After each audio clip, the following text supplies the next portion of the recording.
Bonjour chers collègues et utilisateurs de Google Meet. Donc aujourd'hui, je vous présente une autre extension de Google Meet qui passe par-dessus une des limitations qu'on a, c'est-à-dire qu'on ne peut pas prendre automatiquement les présences dans Google Meet. Lorsqu'on a 10 ou 15 élèves, c'est encore pas mal. Si on en a 30, 32, qui peuvent entrer, sortir à tout moment. Donc à ce moment-là, ça peut être un peu plus complexe et c'est à ce moment-là qu'on a besoin de Meet Attendance. Donc, comment est-ce qu'on ajoute cette extension-là de notre navigateur Chrome sur notre ordinateur? On va aller dans notre navigateur, on va entrer l'adresse google.com/Chrome. Moi, personnellement, je fais chrome.google.com et j'arrive sur cette page-là aussi.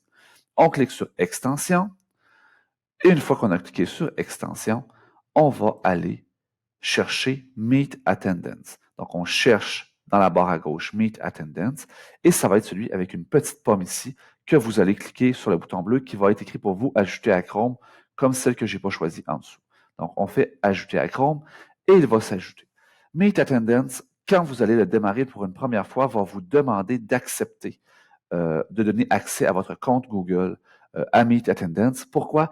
Parce que Meet Attendance crée des Google Sheets, donc des fichiers type Excel, et il a besoin d'écrire ça dans votre Google Drive. Donc, c'est pour ça que vous devez donner accès à Meet Attendance. Une fois qu'il est installé, de quoi ça a l'air dans Google Meet? Donc, j'ai une conversation qui est active ici. Meet Attendance va apparaître nulle part, sauf si vous cliquez sur la liste des participants ici en haut à droite. Ça vous ajoute un petit icône ici en forme de crochet.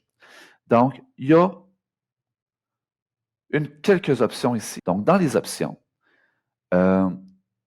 New Sheets for each Meet. Donc, par défaut, à chaque fois qu'il y a un Google Meet, il va y avoir une nouvelle feuille qui va se créer à l'intérieur de votre Google Meet.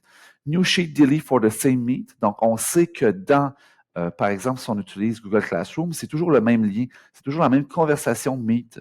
Donc, ça va créer une nouvelle feuille à chaque jour pour vos différents cours. Hein. Et collect, join and left times with duration. Donc, on peut savoir à quel moment est-ce que la personne est entrée et sortie de notre Google Meet, pas seulement s'il était présent. Donc, je vous suggère tout simplement de les laisser tous en slide à droite. Maintenant, dans mes options, au centre, très important, celle-là ici, n'y touchez pas. OK? Celle au centre, on-off, ce qu'elle permet, c'est d'activer ou de désactiver l'extension. Donc, si vous la mettez à off, elle ne va pas prendre les présences. Tout simplement, on la laisse activer. On peut manuellement créer des sheets donc, pour nos résultats dans Google Meet. C'est-à-dire, on crée des nouveaux fichiers sheets pour nos prises de présence. Ça, je ne les utilise pas non plus.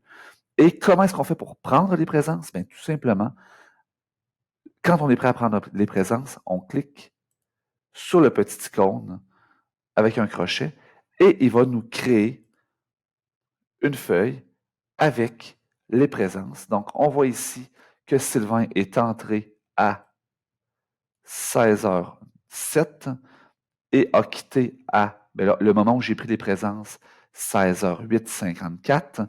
J'ai été là 1 minute 31 parce que j'ai pris les présences à ce moment-là. Donc, vous pouvez prendre les présences une couple de fois pendant votre Google Meet de façon périodique pour être certain d'avoir les résultats les plus fiables ou tout simplement juste avant de fermer votre Meet.